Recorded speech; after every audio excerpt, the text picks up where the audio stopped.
Hello dear student, চলে এসেছি বাংলা অলংকার থেকে দ্বিতীয় ক্লাস নিয়ে। আমরা অলংকারের প্রথম ক্লাসে দেখেছি অলংকারের সংজ্ঞা অর্থাৎ অলংকার কী এবং অলংকারের বৈশিষ্ট্যগুলি আলোচনা করেছি। আমরা আজকে অলংকারের শ্রেণীবিভাগ আলোচনা করে বাংলায় শব্দালংকারের যে ভাগগুলো রয়েছে অর্থাৎ আমাদের বিহার স্টেট পরীক্ষায় সিলেবাসে শব্দালংকারের যে সমস্ত ভাগগুলো রয়েছে সেগুলি আজকে আলোচনা করব উদাহরণের মধ্য দিয়ে। তাই আজকে প্রত্যেকে খাতা কলম নিয়ে উদাহরণগুলো লিখে রাখবে এবং আজকের এই ক্লাসটি শেষ পর্যন্ত করলে অতি সহজেই তোমরা বাংলা অলংকার নির্ণয় করতে শিখে যাবে।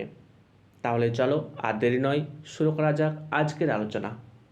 শব্দালংকার ও অর্থালংকারের যে ভাগগুলো রয়েছে, প্রথমত শব্দালংকার হলো ধ্বনিগত দিক বা শব্দগত দিক। এখানে শব্দের ধ্বনির সাম্য বা সাম্যের ফলে যে অলংকার সৃষ্টি হয় তাকে শব্দালংকার বলা হয়। এবং অপরটি হলো অর্থগত দিক, অর্থাৎ অর্থের ব্যঞ্জনার মধ্য দিয়ে যে অলংকার সৃষ্টি হয় তাকে বলা হয় অর্থালংকার। আমরা আজকে শব্দালংকার সম্পর্কে আলোচনা করব। শব্দালংকারের সংজ্ঞাটি হলো শব্দের ধ্বনির সাম্যে বা ধ্বনির ঝংকারে যে অলংকারের সৃষ্টি হয় তাকে শব্দালংকার বলে। আমরা একটা উদাহরণ দেখিনি। চলচপলার চকিত চমকে করিছে চরণ বিচরণ। এখানে চ ধ্বনিটি বারবার ব্যবহৃত হয়েছে এবং ব্যবহারের ফলে একটি ধ্বনি সাম্য গঠিত হয়েছে, যার ফলে এই বাক্যটিতে একটি অলংকারের প্রয়োগ ঘটেছে। আমরা এবার শব্দালংকারের বৈশিষ্ট্যগুলো জেনে নিই। শব্দালংকারের যে বৈশিষ্ট্যগুলি রয়েছে সেগুলি হলো শব্দালংকার কাব্যের বহিরঙ্গ সাজসজ্জা, অর্থাৎ শব্দালংকারের মধ্য দিয়ে আমরা দেখব বাইরের সাজসজ্জা। একটা বাক্যের বাইরের যে সাজসজ্জা তা মূলত লক্ষ্য করা যায় শব্দালংকারের মধ্য দিয়ে। 2 নাম্বার, তা কাব্যের অন্তরকে প্রকাশ নাও করতে পারে, অর্থাৎ এর অভ্যন্তরীণ যে সৌন্দর্য সেটিকে প্রকাশ নাও করতে পারে। 3 নাম্বার, এতে ধ্বনিই প্রধান ও একমাত্র উপাদান, অর্থাৎ এখানে কিন্তু ধ্বনির সাম্য লক্ষ্য করা যায়, অর্থাৎ একটা ধ্বনি বারবার ব্যবহৃত হবে এবং ধ্বনির সাম্য লাভ করবে। এগুলি হলো মূলত শব্দালংকারের বৈশিষ্ট্য। আমরা এবার শব্দালংকারের যে শ্রেণীবিভাগ রয়েছে সেই বিষয়ে চলে যাই। শব্দালংকারের প্রথম ভাগটি হলো অনুপ্রাস। অনুপ্রাসের সংজ্ঞা হিসেবে বলা হয় একটি বর্ণ বা একগুচ্ছ বর্ণ বারবার ব্যবহৃত হয়ে যে শব্দ বা ধ্বনি সাম্য সৃষ্টি করে তাকে অনুপ্রাস বলে।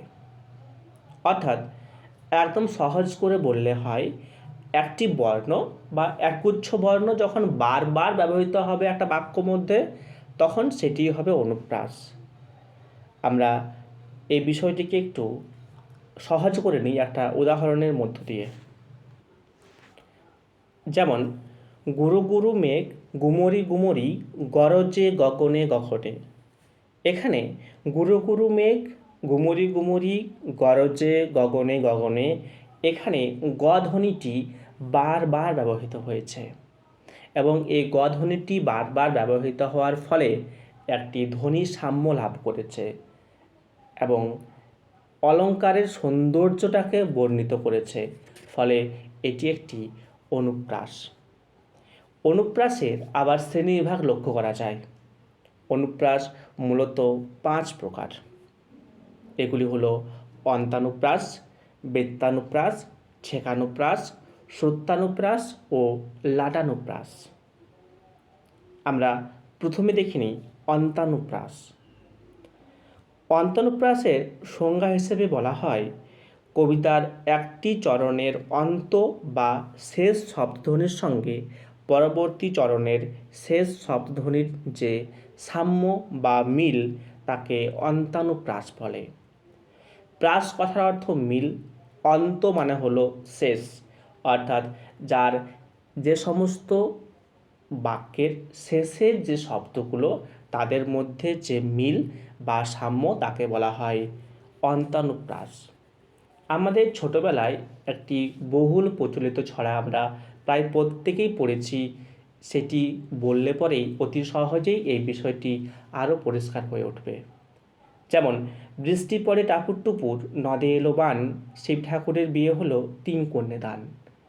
এই যে লাস্টে প্রথম লাইনে বলা হয়েছে নদে এলো বান, আবার 3 কন্যে দান, এই দানের সাথে বানের একটা মিল রয়েছে, এবং এই যে শেষের যে শব্দগুলোর মিল রয়েছে, এই জন্য এটাকে বলা হয় অন্তানুপ্রাস। এবার আমরা দেখিনি এর পরের ভাগ বৃত্তানুপ্রাস। বৃত্তানুপ্রাসের সংজ্ঞাটি হলো একটি ব্যঞ্জনধ্বনি বা একগুচ্ছ ব্যঞ্জনধ্বনি দুবার বা বারবার ব্যবহৃত হয়ে যে ধ্বনিসাম্য সৃষ্টি করে তাকে বৃত্তানুপ্রাস বলে। একটু সহজ করে বলে নিই, হয়তো একটু কঠিন হয়ে গেল। একদম সহজ একটা সংজ্ঞাতে বলা হয়েছে একটি ব্যঞ্জন ধ্বনি বা একগুচ্ছ ব্যঞ্জন ধ্বনি যখন বারবার ব্যবহৃত হবে তখন তাকে বলা হবে বৃত্তানুপ্রাস। যেমন আমরা একটু আগেই একটা আলোচনা করলাম কাক কালো কোকিল কালো, কালো কন্যার কেস। এখানে কিন্তু ক ধ্বনিটি বারবার ব্যবহৃত হয়েছে এবং একটা ধ্বনি সাম্য সৃষ্টি করেছে, কিন্তু মজার বিষয়টি হলো কয়েকটি ব্যঞ্জন ধ্বনি। আর আমাদের সংজ্ঞাতে বলাই হয়েছে যে একটি ব্যঞ্জন ধ্বনি বা একগুচ্ছ ব্যঞ্জন ধ্বনি যখন বারবার ব্যবহৃত হবে তখন তাকে বৃত্তানুপ্রাস বলা হবে। তাই হিসেব মতো কাক কালো কোকিল কালো, কালো কন্যার কেস, এটি হলো একটি বৃত্তানুপ্রাস অলঙ্কার। আমরা এরপর চলে যাই পরের ভাগে। 3 নম্বর ভাগটি হলো ছেকানুপ্রাস। এখানে একটা বিষয় লক্ষ্য করা যেতে পারে বা আমাদের প্রশ্ন এসে থাকে, ছেক শব্দের অর্থ হলো 2, অর্থাৎ 2 বা ততোধিক ব্যঞ্জনধ্বনি একই ক্রমে যদি দুবার মাত্র ব্যবহৃত হয় তবে তাকে ছেকানুপ্রাস বলে। ছেক শব্দের অর্থ হলো 2, অর্থাৎ সংজ্ঞাটি সহজ, একদম সহজ, ঘাবড়াবার কোনো কারণ নেই। 2 বা ততোধিক ব্যঞ্জনধ্বনি যখন একই ক্রমে একটাই কাজে অর্থাৎ একই কাজে দুবার মাত্র ব্যবহৃত হবে। একটা ব্যঞ্জনধ্বনি একই কাজে যখন দুবার ব্যবহৃত হবে তখন তাকে বলা হবে ছেকানুপ্রাস। একটা উদাহরণ দেখে দিই। লঙ্কার পঙ্কজ রবি গেলা অস্ত চলে। এখানে লঙ্কার যে শব্দটা রয়েছে সেখানে উমকয়ে যেটা যুক্ত বর্ণ রয়েছে, এরপর রয়েছে পঙ্কজ, প উমকয়ে বর্গীয় জ। এখানে এই যে দুটো উমকয়ে, এটি একই অর্থে ব্যবহৃত হয়েছে একই ক্রমে, তার জন্য এটি হলো ছেকানুপ্রাস। আবার এখনই অন্ধবন্ধ করুণা পাখা, এখানেও দন্তন্য ধয়ে যে অংশটি রয়েছে সেটিও হলো ছেকানুপ্রাস। এরপর আমরা দেখে নিই অনুপ্রাসের 4 নম্বর ভাগটি, অর্থাৎ সুত্তানুপ্রাস। সুত্তানুপ্রাসের সংজ্ঞাটি হলো বাকযন্ত্রের একই স্থান থেকে উচ্চারিত হয়ে বিভিন্ন ব্যঞ্জনধ্বনির শ্রুতিমধুর উচ্চারণ সাদৃশ্যকে সুত্তানুপ্রাস বলে। যেমন, বলে দাও মোর সারথিরে ডেকে, ঘোড়া বেছে নেই ভালো ভালো দেখে। এই যে এখানে কে এবং দেখে এই যে মিল রয়েছে, এটি হলো সুত্তানুপ্রাস। অর্থাৎ সুত্তানুপ্রাসে ধ্বনির অভিন্নতা বা ঐক্যতা হয় না, কিন্তু উচ্চারণে ধ্বনিগুলির সাদৃশ্য বা সাদৃশ্যগত ঐক্য শোনা যায়। এছাড়াও উচ্চারণ বেশ শ্রুতিমধুর বা শ্রবণ বিলাস হয়। এরপরের 5 নম্বর ভাগটি হলো লাটানুপ্রাস। একই শব্দ যদি দুবার বা তার বেশিবার একই অর্থে ব্যবহৃত হয় তবে তাকে লাটানুপ্রাস বলা হয়। অর্থাৎ একটি মাত্র শব্দ যদি দুবার বা তার বেশিবার ব্যবহৃত হয়, একটি শব্দ যদি দুবার বা তার বেশিবার একই অর্থে ব্যবহৃত হয় তবে তাকে লাটানুপ্রাস বলা হয়। যেমন, গাছে গাছে ফুল, ফুলে ফুলে অলি, সুন্দর ধরাতল। এখানে গাছে শব্দটি দুবার বসেছে, আবার ফুলে শব্দটি দুবার বসছে। মজার কথাটি হলো দুটি শব্দই কিন্তু একই অর্থে বসেছে, তাই এটি একটি লাটানুপ্রাস অলঙ্কার। এরপর আমরা দেখে নিই শব্দালঙ্কারের দ্বিতীয় ভাগ যমক।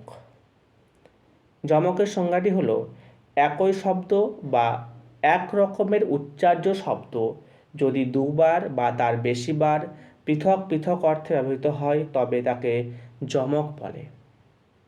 যেমন জীবে দয়া তব পরম ধর্ম, জীবে দয়া তব কই। এখানে জীবে শব্দটি দুবার ব্যবহৃত হয়েছে এবং দুটি শব্দেরই কিন্তু দুটো অর্থ রয়েছে। এখানে প্রথম জীবে কথার অর্থ হলো একটা প্রাণী, বিশেষ একটি প্রাণীকে জীবকে বোঝানো হয়েছে, এবং পরের জীব কথার অর্থ হলো কবি জীব গোস্বামীর কথা বলা হয়েছে, তাই এটি একটি যমক। যমকের আবার কিছু শ্রেণীবিভাগ লক্ষ্য করা যায়। যমক হলো 4 প্রকার: আদ্য যমক, মধ্য যমক, অন্ত যমক এবং সর্বযমক। আদ্য যমক হলো চরণের আদিতে, অর্থাৎ কোনো কবিতার চরণের আদিতে যে যমক হয় তাকে আদ্য যমক বলা হয়। যেমন কমলাসনে কমলাসনে কমলাপতি বিহার। এখানে কমলাসনে শব্দটি দুবার বসেছে এবং দুটি অর্থে প্রযুক্ত হয়েছে। প্রথম অর্থটি হলো কমলাসনে, অর্থাৎ কমল শব্দের অর্থ পদ্ম, অর্থাৎ পদ্মের আসনে ব্যবহৃত হয়েছে। আবার দ্বিতীয় কমলাসনে কমলা অর্থাৎ লক্ষ্মী, সনে অর্থাৎ সঙ্গে, অর্থাৎ লক্ষ্মীর সঙ্গে অর্থে ব্যবহৃত হয়েছে, তাই এটি হলো একটি আদ্য যমক। এরপর দেখিনি মধ্য যমক। আদ্য যমকের একটি বিশেষ উদাহরণ হলো আমাদের প্রত্যেকেরই জানা ভারত ভারত খ্যাত আপনার গুণে, অথবা কীর্তিবাস কীর্তিবাস এ বঙ্গের অলঙ্কার। এই দুটি লাইন আমাদের অতি পরিচিত লাইন, তাই এই দুটি আমাদের আদ্য যমক হিসেবেই আমাদের জানা উচিত বা আদ্য যমক হিসেবে প্রযুক্ত হয়েছে। এরপর আমরা দেখে নিই মধ্য যমক। চরণের মধ্যে, অর্থাৎ কোনো কবিতার চরণের মধ্যে যে যমক হয় তাকে মধ্য যমক বলা হয়। অর্থাৎ একটা লাইনের মাঝে যদি একই শব্দ দুবার বা আলাদা আলাদা অর্থে প্রযুক্ত হয় তখন তাকে মধ্য যমক বলা হয়। যেমন প্রভাকর প্রভাতে প্রভাতে মনোলভা। এখানে প্রভাতে প্রভাতে শব্দের অর্থ হলো প্রথম প্রভাত বলতে সকালবেলা ও দ্বিতীয় প্রভাত বলতে প্রভাতে অর্থাৎ জ্যোতিতে, অর্থাৎ পুরো বাক্যটার অর্থ হলো প্রভাকর সকালবেলা, প্রভাকর একটা পত্রিকা, প্রভাকর প্রভাতে সকালবেলায় প্রভাতে মনোলভা, অর্থাৎ প্রভাকর পত্রিকাটি প্রত্যহ সকালবেলায় পাঠকের মনকে হরণ করে। আমরা এরপর দেখে নিই অন্ত যমক। কবিতার চরণের বা লাইনের শেষে যে যমক হয় তাকে অন্ত যমক বলা হয়। যেমন ওরেও দারুণ বিধি, তোরে দারুণ বিধি।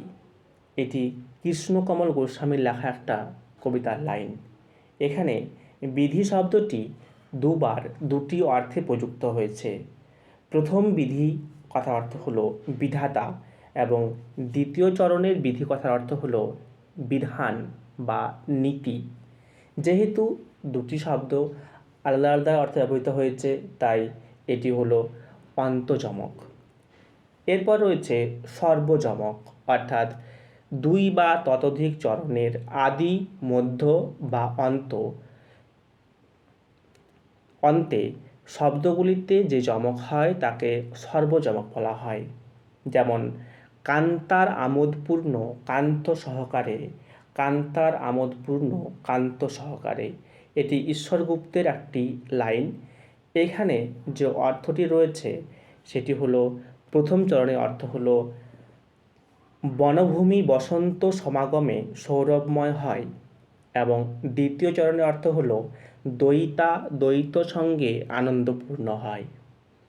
অর্থাৎ দুটো লাইনের মধ্য দিয়ে একই শব্দ থাকলেও অর্থ কিন্তু আলাদা, তাই এটি হলো একটি সর্বজমকের উদাহরণ। আমরা আজকের ক্লাসে অনুপ্রাস এবং যমক এই দুটি অলঙ্কার সম্পর্কে জানলাম। আশা করি আজকের এই ক্লাসটিতে তোমাদের অনুপ্রাস এবং যমক সম্পর্কে যে সমস্ত অসুবিধাগুলো বা সমস্যাগুলো ছিল সেগুলো আশা করি সমাধান হয়ে গেছে। এরপর হয়তো অতি সহজেই তোমরা অলঙ্কার নির্ণয় করতে পারবে বা অনুপ্রাস এবং যমক অলঙ্কারের যে নির্ণয় বা অলঙ্কার নির্ণয়ের সময় অনুপ্রাস এবং যমক অতি সহজেই অলঙ্কার নিরূপণ করতে পারবে। আজকের এই ক্লাসটি ভালো লাগলে অবশ্যই একটি লাইক এবং কমেন্ট করো।